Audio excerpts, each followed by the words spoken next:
Posibleng itaas sa orange category ng PNP ang Albuera Leyte kasunod ng pagbaril kay Albuera Mayoral candidate Kerwin Espinosa ayon sa COMELEC.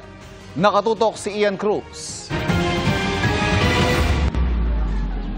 Hinihintay pa ng Leyte Provincial Police ang resulta ng forensic investigation sa 7 police or MOC na tinukoy nilang persons of interest sa pamamaril kay Albuera Leyte Mayoral candidate Kerwin Espinosa.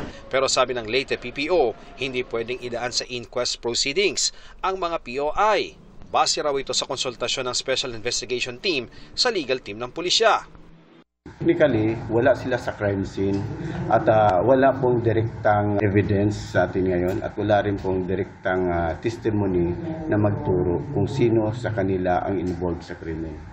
Inaasahang lalabas bukas ang forensic results gaya ng ballistic examination at paraffin test. Magiging gabay ito sa posibleng pagsasampa ng reklamong paglabag sa Comprehensive Law on Firearms and Ammunition at Frustrated Murder laban sa mga POI.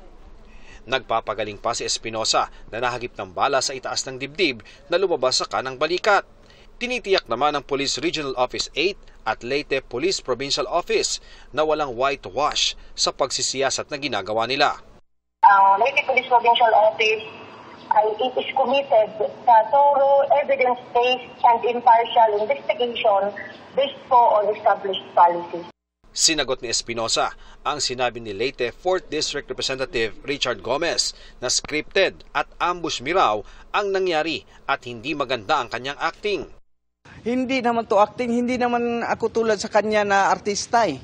Bakit nandoon ang mga kapulisan niya, city director pa ang nandoon at ang mga intel? Ha? Sagutin mo yung Richard Gomez. Bakit nandoon? Inutusan mo ba?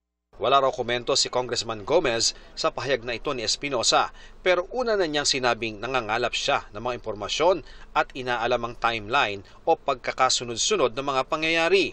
Sinusubukan pa naming kunin ang panig ng Malacanang.